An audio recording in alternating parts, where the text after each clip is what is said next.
Shalom saudara-saudara yang dikasihi dalam Tuhan Yesus Kristus. Kembali kita akan belajar bagian firman Tuhan bersama di dalam program Faith Room. Dan ini adalah episode yang keempat. Dan kali ini saya mengajak untuk kita melihat satu kitab dari Perjanjian Lama. Dan kitab ini masuk dalam kelompok kitab para nabi, terutama kitab nabi-nabi kecil, yaitu kitab Habakuk. Dan saya ingin mengajak untuk kita melihat kitab ini 3 pasal secara keseluruhan. Kita tidak akan membedah ayat demi ayat, tetapi kita akan melihat secara menyeluruh, atau kita mensurvei kitab ini, melihat latar belakangnya, kemudian apa yang terjadi dan menjadi pergumulan dari Nabi Habakuk, dan apa penerapan yang bisa kita tarik, dan bagaimana semua itu menolong kita untuk mengenal Allah lebih dalam, bergantung kepada Dia dan berpengharapan di dalam Dia. Karena itu sebelum kita membahas bagian firman Tuhan ini, mari kita berdoa. Bapa di dalam kerajaan sorga, kami bersyukur untuk penyertaan dan kasih-Mu. Kami akan membahas bagian firman Tuhan. Kami berdoa Roh Kudus menolong, berikan kami hikmat, kekuatan, dan pemahaman dari Allah sendiri. Dan lebih dari itu, mampukan kami untuk boleh berjalan di dalam ketaatan oleh kuat kuasa Roh-Mu. Di dalam nama Tuhan Yesus kami berdoa. Amin. Saudara, kita akan melihat atau akan mensurvei kitab ini, melihat secara keseluruhan.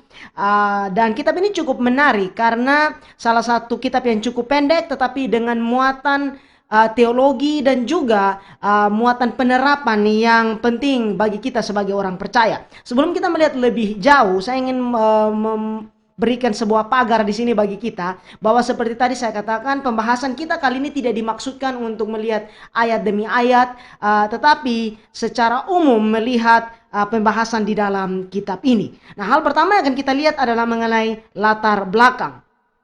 Kita tidak mendapat begitu banyak informasi mengenai Nabi Habakuk ini di dalam Alkitab, dan kita juga tidak tahu dengan persis kapan waktu dia melayani. Meskipun demikian, ada beberapa petunjuk yang bisa menolong kita untuk menduga kapan waktu pelayanan dari Nabi Habakuk ini. Pertama, sepertinya Nabi Habakuk melayani pada masa sebelum pembuangan ke Babel. Sebab dalam kitab ini kita bisa melihat nubuatan-nubuatan yang akan datang mengenai Babel yang akan menaklukkan Yehuda. Yang kedua, sepertinya masa pelayanan Nabi Habakuk ini pada masa pemerintahan Raja Yoyakim yang memerintah antara tahun 609 sampai 597 sebelum Masehi. Dan kalau saudara ingin membaca cerita itu lebih lengkap, lihat di dalam 2 Raja-Raja pasal yang ke-23, mulai dari ayat yang ke-36 sampai pasal yang ke-24 ayat yang ke-6.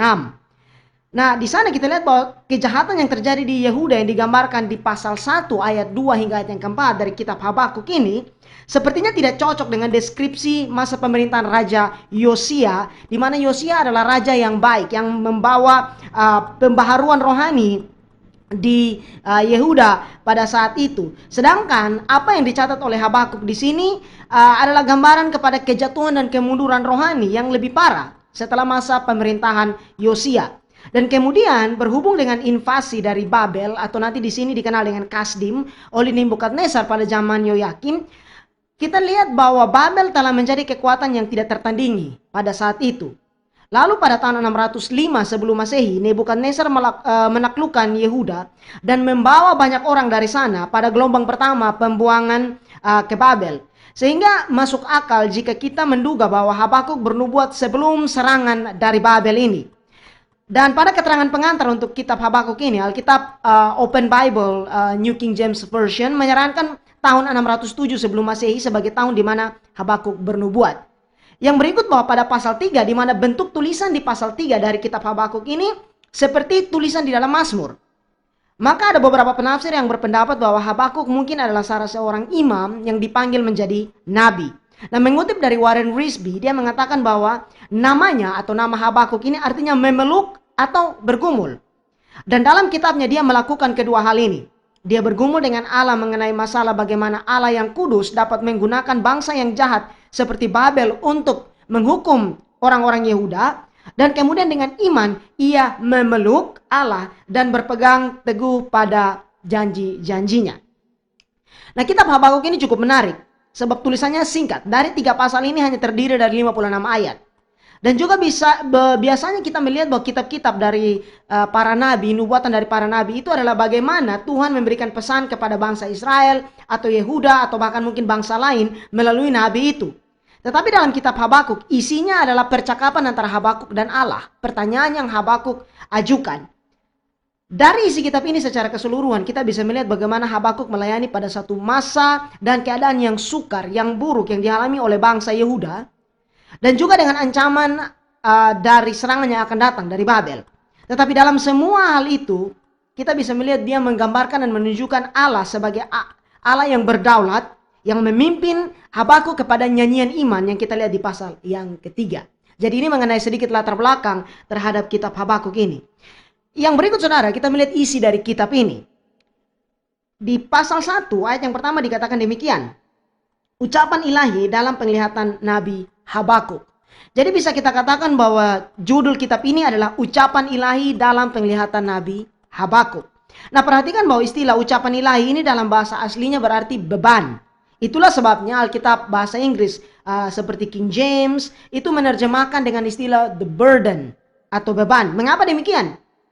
Sebab apa yang akan Allah nyatakan kepada Habakuk itu berat. Baik dalam isi dan juga bagaimana Habakuk akan menyampaikan itu. Di mana Habakuk melihat tentang hukuman yang akan datang menimpa Yehuda dan juga tentang berbagai persoalan, penderitaan, penindasan yang sedang terjadi. Dan dia bergumul dengan pertanyaan-pertanyaan yang sulit di sana, yang coba untuk dia pahami bahwa mengapa semua hal itu terjadi. Kitab ini dimulai dengan dua pertanyaan yang menjadi pergumulan dari Habakuk kepada Allah dan bagaimana Allah menjawab Habakuk. Pertanyaan pertama, lihat di ayat yang kedua. Pasal 1 ayat yang kedua dari kitab Habakuk. Berapa lama lagi Tuhan aku berteriak, tetapi tidak kau dengar. Aku berseru kepadamu penindasan, tetapi tidak kau tolong. Nah, pertanyaan Habakuk ini menegur cara pandang kita. Sebab terkadang kita berpikir bahwa Alkitab tidak membahas hal-hal yang seperti ini. Dan hanya berisi mengenai aturan-aturan yang Tuhan berikan. Dan manusia hanya dipaksa untuk menerima aturan-aturan itu. Tetapi sebaliknya saudara, bahwa Alkitab mengangkat pergumulan yang nyata. Bahwa bahkan seorang yang adalah nabi Tuhan seperti Habakuk ini juga bergumul dengan pertanyaan-pertanyaan seperti ini. Nah, mengutip dari Warren Wiersbe, dia mengatakan bahwa orang-orang Kristen yang mengaku hidupnya tanpa masalah itu, mereka tidak mengatakan yang sebenarnya. Atau tidak bertumbuh dan mengalami kehidupan yang nyata. Mungkin mereka tidak berpikir sama sekali. Mereka hidup di dunia mimpi religius yang menghalangi kenyataan dan menahan perasaan yang jujur. Artinya bahwa mereka seperti hidup dalam utopia rohani. Tidak melihat hal yang sebenarnya sedang terjadi. Nah, ini menjadi sebuah teguran yang besar juga, bahwa dalam ketika kita menyampaikan firman Tuhan, sampaikanlah itu dengan jujur. Ketika ada teguran di sana, sampaikan. Ketika ada peringatan di sana, sampaikan. Ketika ada penguatan di sana, sampaikan. Iman Kristen tidak mengajarkan bahwa mengikut Tuhan itu segala sesuatu akan berjalan mulus, masalah itu hilang dengan tiba-tiba. Tidak. Bahkan Alkitab mengajarkan bahwa atau menunjukkan bahwa ada pergumulan yang bahkan dihadapi oleh orang percaya. Tetapi di atas semua itu, Alkitab menunjukkan bahwa kita menyembah Allah yang berdaulat. Lalu berikut, pertanyaan pertama Habakuk ini juga bukanlah tanpa dasar. Sebagai seorang nabi, dia tentu akrab dengan penyataan-penyataan tentang karakter Allah yang baik, Allah yang berkuasa, dan bagaimana kesaksian perjalanan kehidupan bangsa Israel melihat hal-hal yang luar biasa dari Tuhan. Tetapi saat dia melihat keadaan sekelilingnya, ada berbagai penderitaan dan masalah yang digambarkan. Lihat di ayat yang ketiga dan keempat dari pasal 1. Mengapa engkau memperlihatkan kepadaku kejahatan sehingga aku memandang kelaliman? Ya, aniaya dan kekerasan ada di depan mataku. Berbantahan dan pertikaian terjadi. Itulah sebabnya hukum kehilangan kekuatannya dan tidak pernah muncul keadilan sebab orang fasik mengepung orang benar. Itulah sebabnya keadilan muncul terbalik. Jadi ini seperti keluhan dari Habakuk, dan ini menjadi beban dan pergumulan Habakuk dalam banyak hal. Pertama, bagaimana dia mencoba memahami semua keadaan yang sedang terjadi dengan berbagai penderitaan dan bagaimana dia melayani bangsa itu. Yang kedua, bahwa dia berdiri sebagai hamba Tuhan yang menyampaikan kebenaran Allah, tetapi justru yang terjadi adalah umat Tuhan sedang menderita. Jadi bagaimana dia mengharmoniskan semua itu. Nah, satu catatan penting bahwa pertanyaan dari pergumulan Habakuk ini bukan hanya bersifat penderitaan semata, masalah jasmani, tetapi lebih dari itu ini adalah pergumulan teologis, pergumulan tentang iman. Kembali kepada ayat yang ketiga, Habakuk mengatakan bahwa mengapa engkau memperlihatkan kepadaku kejahatan sehingga aku memandang kelaliman? Ya, aniaya dan kekerasan ada di depan mataku, perbantahan dan pertikaian terjadi. Ini adalah pertanyaan yang penting dan sederhana, tetapi pada saat yang sama sukar. Sederhananya begini, jika Allah baik, mengapa dia mengizinkan kita melihat berbagai pergumulan, baik yang terjadi kepada diri kita maupun kepada orang lain, bahkan mungkin orang yang kita kasihi. Memang tidak ada jawaban yang bisa langsung memuaskan untuk pertanyaan dan pergumulan itu. Tetapi ada beberapa pelajaran penting yang bisa kita renungkan. Nah, mengutip dari David Guzik, dia memberikan komentar untuk hal ini demikian. Bahwa mengapa Allah mengizinkan kita untuk melihat ketidakadilan yang terjadi dalam diri kita. Ada 3 alasan. Yang pertama, agar kita tetap rendah hati. Yang kedua, untuk menjaga kita agar tetap menundukkan diri kepada Allah di masa-masa sulit yang kita alami. Dan yang ketiga, membuat kita lebih menghargai keselamatan dan berkat yang Allah berikan itu. Lalu perhatikan saudara di ayat yang keempat. Itulah sebabnya hukum kehilangan kekuatannya dan tidak pernah muncul keadilan, sebab orang fasik mengepung orang benar. Itulah sebabnya keadilan muncul terbalik. Nah, keadaan ini membuat pergumulan Habakuk semakin dalam, sebab jika dia melayani setelah masa Yosia, Raja Yosia, tentu dia tahu tentang kebangunan rohani yang luar biasa yang terjadi pada masa Yosia itu.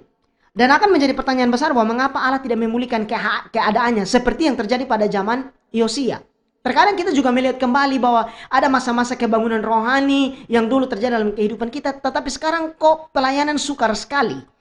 Nah, di sini kita akan lihat di ayat yang ke-5 hingga ayat yang ke-11 mengenai jawaban dari Allah terhadap Habakuk. Kita akan melihat jawaban Tuhan terhadap Habakuk. Nah, menanggapi pertanyaan Habakuk ini, Allah nampaknya tidak langsung menjawab pertanyaan Habakuk. Tetapi jawaban yang Tuhan berikan adalah bahwa dia sedang mempersiapkan penghukuman atas Yehuda lewat bangsa lain, yaitu Babel atau Kasdim. Nah, ini tentu akan membingungkan dia. Saya akan bacakan untuk kita semua pasal yang pertama mulai dari ayat yang ke-5 hingga ayat yang ke-11. Lihatlah di antara bangsa-bangsa dan perhatikanlah. Jadilah heran dan tercengang-cengang, sebab aku melakukan suatu pekerjaan dalam zamanmu yang tidak akan kamu percayai jika diceritakan. Sebab sesungguhnya akulah yang membangkitkan orang Kasdim, bangsa yang garang dan tangkas itu, yang melintasi lintang bujur bumi untuk menduduki tempat kediaman yang bukan kepunyaan mereka. Bangsa itu dahsyat dan menakutkan, keadilannya dan keluhurannya berasal daripadanya sendiri. Kudanya lebih cepat daripada macan tutul dan lebih ganas daripada serigala pada waktu malam. Pasukan berkudanya datang menderap. Dari jauh mereka datang terbang seperti raja wali yang menyambar mangsa. Seluruh bangsa itu datang untuk melakukan kekerasan. Serbuan pasukan depannya seperti angin timur dan mereka mengumpulkan tawanan seperti banyaknya pasir. Raja-raja dicemoohkannya dan penguasa-penguasa menjadi tertawaannya. Ditertawakannya setiap tempat berkubu, ditimbunkannya tanah dan direbutnya tempat itu. Maka berlarilah mereka seperti angin dan bergerak terus. Demikianlah mereka bersalah dengan mendewakan kekuatannya. Nah, hal ini tentu membingungkan Habakuk. Sebab mengapa Allah bukannya menghentikan segala kejahatan yang terjadi di Yehuda, tetapi justru menggerakkan bangsa lain yang tidak mengenal Tuhan ini untuk dipakai sebagai alatnya dalam menghukum umat Tuhan. Terkadang kita juga melihat sebuah keadaan seperti cara pandang Habakuk ini. Bahwa mengapa orang yang menurut kita lebih buruk kelakuannya justru dipakai Allah untuk membentuk kita. Tetapi perhatikan juga saudara di ayat yang ke-11. Maka berlarilah mereka seperti angin dan bergerak terus. Demikianlah mereka bersalah dengan mendewakan kekuatannya. Artinya bahwa pada akhirnya Babel pun akan dihukum dalam tindakan mereka. Bahwa meskipun ada pilihan yang diambil oleh manusia itu dan keputusan-keputusan yang mereka buat dan tanggung jawab moral yang ada, tetap Allah berdaulat dalam semua itu. Tetapi itu tidak menghilangkan atau mengeliminasi tanggung jawab moral dari orang-orang itu. Nah, itulah sebabnya dari hal yang Allah sampaikan ini, Habakuk mengajukan pertanyaan yang kedua, ayat 12 sampai ayat yang ke-17. Bukankah engkau ya Tuhan dari dahulu Allahku yang maha kudus? Tidak akan mati kami ya Tuhan, telah kau tetapkan dia untuk menghukumkan. Ya gunung batu telah kau tentukan dia untuk menyiksa. Matamu terlalu suci untuk melihat kejahatan dan engkau tidak dapat memandang kelaliman. Mengapa engkau memandangi orang-orang yang berbuat khianat itu dan engkau berdiam diri apabila orang fasik menelan orang yang lebih benar dari dia? Engkau menjadikan manusia itu seperti ikan di laut, seperti binatang-binatang melata yang tidak ada pemerintahnya. Semuanya mereka ditariknya ke atas dengan kail, ditangkapnya dengan pukatnya dan dikumpulkan dengan payangnya. Itulah sebabnya ia bersukaria dan bersorak-sorai. Itulah sebabnya dipersembahkannya korban untuk pukatnya dan dibakarnya korban untuk payangnya. Sebab oleh karena alat-alat itu pendapatannya mewah dan rezekinya berlimpah-limpah. Sebab itukah ia selalu menghunus pedangnya dan membunuh bangsa-bangsa dengan tidak kenal belas kasihan. Jadi keberatan dari Habakuk yaitu mengapa Allah yang adalah Allah yang kudus ini memakai bangsa yang jahat dan kejam seperti Babel untuk menghukum umatnya. Habakuk begitu bergumul dengan hal ini dan meminta Allah untuk menjawab. Dia bahkan mengumpamakan dirinya seperti seorang yang berdiri di menara pengintai yang menanti jawaban dari Tuhan. Pasal yang kedua ayat yang pertama. Aku mau berdiri di tempat pengintaianku dan berdiri tegak di menara. Aku mau meninjau dan menantikan apa yang akan difirmankannya kepadaku dan apa yang akan dijawabnya atas pengaduanku. Hal yang sama terjadi dalam hidup kita. Di mana saat kita begitu bergumul dan benar-benar mengharapkan Tuhan menunjukkan sesuatu kepada kita atau menjawab pertanyaan-pertanyaan kita, terutama saat kita merasa Allah diam, kita begitu menanti dan mengharapkan hal itu. Nah, kembali mengutip dari Gusik, dia mengatakan bahwa Habakuk telah mengajukan dua pertanyaan penting kepada Allah. Namun dia menanyakan keduanya dengan sikap yang pantas. Dia mengantisipasi jawaban dari Tuhan dan bersedia untuk menanti, yaitu menunggu jawaban untuk pertanyaan-pertanyaan itu. Seringkali kita bertanya kepada Tuhan, kita tidak mengharapkan dia menjawab, tetapi Habakuk melakukannya. Di lain waktu kita tidak hanya berharap Tuhan akan menjawab, tetapi kita menuntut agar dia menjawab dan menjawab permintaan kita sesuai dengan apa yang kita mau atau jadwal kita. Habakuk datang dengan pendekatan dalam sikap yang benar, bahwa dia menanti jawaban dari Tuhan itu. Nah, kita melihat kembali Allah menjawab Habakuk di sini. Kita lihat di pasal yang kedua mulai dari ayat yang kedua hingga ayat yang ke-20. Dan kita lihat bahwa Allah mengerti akan pergumulan kita untuk memahami kehendak Tuhan itu. Artinya bahwa Allah bukan Allah yang menutup diri, tetapi kita bisa datang kepada Dia dan menaikkan semua pergumulan hati kita dan pertanyaan-pertanyaan yang menekan pikiran kita. Di dalam Yesaya pasal 1 ayat yang ke-18, Tuhan berkata demikian, marilah baiklah kita berperkara firman Tuhan. Nah, hal ini kiranya merubah cara pandang kita yang menganggap bahwa Allah itu seperti seorang raja yang kejam dan menghukum atau bertindak tanpa mempedulikan umatnya. Sebaliknya, Allah mau kita jujur dan terbuka di hadapan Dia dan berserah serta beriman kepada apa yang Dia kerjakan. Nah, di pasal 2 dari kitab Habakuk, Allah menunjukkan kepada Habakuk apa yang akan terjadi dan bukan saja untuk Habakuk, tetapi untuk semua orang sepanjang zaman. Lihat di pasal yang kedua ayat yang kedua.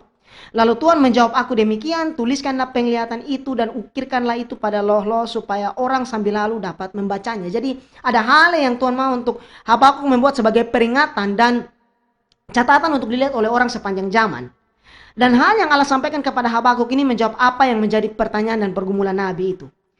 Allah di sini menunjukkan keadilannya. Dia juga menunjukkan apa yang menjadi prinsip yang penting dalam hidup. Yaitu lihat di pasal yang kedua ayat yang keempat. Orang yang benar akan hidup oleh percayanya. Di dalam perjanjian baru, kebenaran ini dijelaskan dalam 3 surat yang berbeda. Roma pasal 1 ayat 17, Ibrani 10 ayat 38, dan Galatia 3 ayat yang ke-11. Di Roma pasal 1 ayat yang ke-17, di situ sebagai penjelasan mengenai bagaimana iman yang memimpin kepada hidup kekal. Iman membawa kita kepada pengenalan yang benar akan Allah. Lalu di ayat berikut di dalam Ibrani 10 ayat 38, itu menunjukkan bagaimana sikap hidup dari orang yang dibenarkan oleh karena iman kepada Yesus Kristus. Yaitu melakukan segala sesuatu dengan dasar iman kepada Kristus. Dan yang terakhir di Galatia 3 ayat yang ke-11, sebagai penjelasan di sana mengenai bagaimana seseorang dibenarkan karena iman dan bukan karena perbuatan. Jadi kutipan di dalam Habakuk pasal yang kedua ayat yang keempat bahwa orang yang benar akan hidup oleh percayanya itu memiliki satu makna yang dalam dan begitu penting sehingga 3 kali dikutip di dalam perjanjian baru. Dan hal ini nyata bagi Habakuk bahwa meskipun Allah memakai Babel sebagai alatnya untuk menghukum Yehuda, tetapi mereka sendiri tidak akan luput dari hukuman terhadap kejahatan mereka. Ini menolong kita untuk mengerti bahwa setiap kita bertanggung jawab terhadap apa yang kita lakukan. Saat Allah nampaknya memakai orang lain untuk membentuk kita dengan sikap mereka yang mungkin buruk terhadap kita, bukan berarti Allah mengabaikan kejahatan mereka. Nah, kemudian di pasal yang kedua ini kita akan melihat ada 4 peringatan yang diberikan. Yang pertama, peringatan bagi mereka yang tidak jujur dan tamak. Ayat yang ke-9. Celakalah orang yang mengambil laba yang tidak halal untuk keperluan rumahnya, untuk menempatkan sarangnya di tempat yang tinggi dengan maksud melepaskan dirinya dari genggaman malapetaka. Peringatan yang kedua, yaitu peringatan kepada mereka yang melakukan kekerasan. Ayat yang ke-12. Celakalah orang yang mendirikan kota di atas darah dan meletakkan dasar benteng di atas ketidakadilan.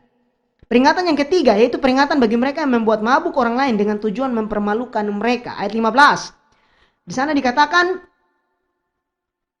celakalah orang yang memberi minum sesamanya manusia bercampur amarah, bahkan memabukkan dia untuk memandang auratnya. Dan yang keempat, Di sini kita lihat dikatakan bahwa peringatan akan penyembahan berhala ayat 19. Celakalah orang yang berkata kepada sepotong kayu, terjagalah, dan kepada sebuah batu bisu, bangunlah. Masakan dia itu mengajar? Memang ia bersalutkan emas dan perak, tetapi roh tidak ada sama sekali di dalamnya. Ini peringatan yang besar, saudara, bahwa terkadang kita bergantung kepada hal-hal yang tidak berkuasa sama sekali dan yang tidak menolong sama sekali.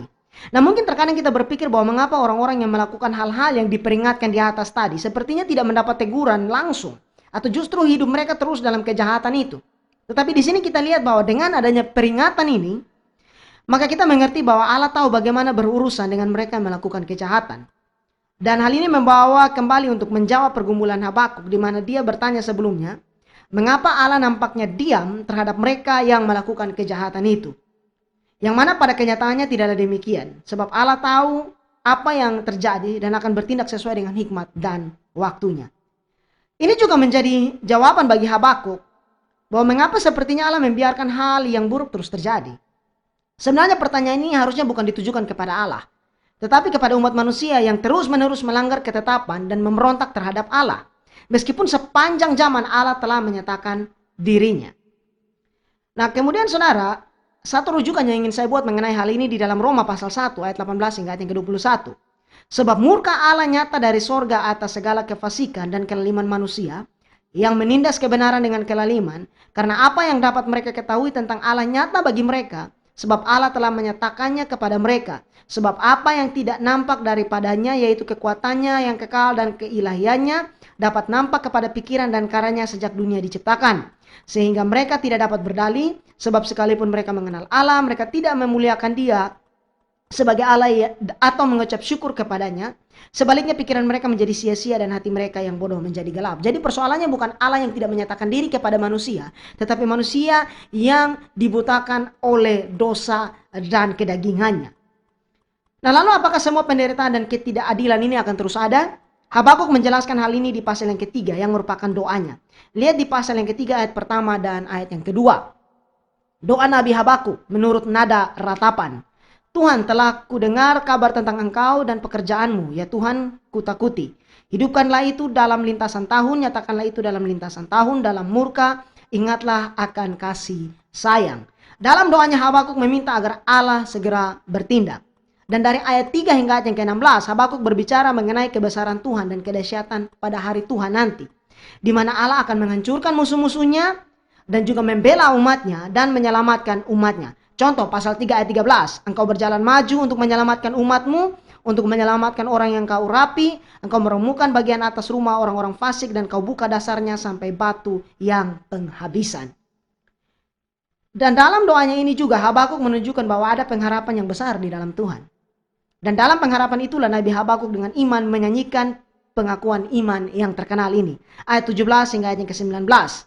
Sekalipun pohon ara tidak berbunga, pohon anggur tidak berbuah, hasil pohon zaitun mengecewakan, sekalipun ladang-ladang tidak menghasilkan bahan makanan, kambing domba terhalau dari kurungan, dan tidak ada lembu sapi dalam kandang, namun aku akan bersorak-sorak di dalam Tuhan, beria-ria di dalam Allah yang menyelamatkan aku. Allah Tuhanku itu kekuatanku, ia membuat kakiku seperti kaki rusa, ia membiarkan aku berjejak di bukit-bukitku untuk memimpin biduan dengan permainan kecapi. Jadi menanggapi semua itu, jika kita melihat bagian terakhir dari ayat 19 dikatakan untuk memimpin biduan dengan permainan kecapi, maka Habakuk menanggapi pergumulan yang ada dengan penyembahan kepada Allah. Ini satu sikap hati yang perlu diteladani oleh setiap orang percaya. Dan untuk bisa mengerti lebih jauh bagaimana kuatnya pernyataan Habakuk ini, kita perlu mengetahui hal-hal yang diangkat di sini. Pohon ara, anggur itu adalah makanan pokok bagi orang-orang Israel. Lalu ladang dan ternak itu adalah penghidupan mereka. Nah, Habakuk ingin menunjukkan bahwa apapun yang terjadi, bahkan ketika semua hal yang menurut mereka itu adalah kehidupan dan penghidupan mereka itu seperti seolah akan sirna, tetapi dia mengajak untuk tetap percaya kepada janji dan pernyataan Tuhan. Di sini kita lihat bahwa dia mengajak untuk orang percaya kepada janji dan penyertaan Tuhan. Bukan saja itu, dia menyatakan iman dan pengharapan itu dalam sikapnya. Dia mengatakan bahwa namun aku akan bersorak-sorak di dalam Tuhan, beria-ria di dalam Allah yang menyelamatkan aku. Jadi dari sikap hati muncul kepada tindakan yang nyata menunjukkan tentang keyakinan kepada Allah itu. Di sini kita lihat bahwa pada bagian akhir dari kitabnya ini Habakuk menunjukkan apa yang dimaksud dengan orang yang benar itu akan hidup oleh percayanya. Lalu apa yang memberikan Habakuk keyakinan dan kekuatan terhadap janji Tuhan di sini? Habakuk berani mengatakan bahwa dia akan bersukacita meskipun dalam keadaan yang sulit sekalipun, sebab Allah Tuhanku itu kekuatanku. Pengenalannya akan Allah membawa dia kepada pengakuan iman yang benar. Allah sanggup memberikan damai sejahtera yang melampaui segala akal. Saya ingin menutup dengan kesimpulan ini, bahwa hal ini menjadi pelajaran bagi kita, terutama di dalam masa-masa sukar yang kita hadapi, yang penuh dengan kekhawatiran, dengan segala sesuatu yang nampaknya tidak menentu. Kita terkadang menjadi lemah dan takut sebab persoalan yang menanti di depan kita itu nampaknya akan begitu berat. Tetapi Habakuk di sini menunjukkan bahwa kita bisa belajar bahwa dalam keadaan yang sedang dan akan kita hadapi, itu tidak akan merubah kebenaran tentang karakter Allah, yang di dalam dia kita bisa berharap penuh. Tantangan bagi orang percaya adalah bukan seberapa berat tantangannya akan datang, tetapi bagaimana sikap hidup dan sikap hati kita terhadap pergumulan itu. Apakah kita akan membiarkan hati dan iman kita menjadi lemah, atau kita belajar seperti Habakuk yang matanya terus memandang kepada Tuhan meskipun keadaan yang begitu sulit dihadapi. Dan dari sini kita melihat bahwa Allah memberikan kekuatan dan penghiburan hati kepada umat yang mencari kehendaknya dan bergantung kepada Dia senantiasa.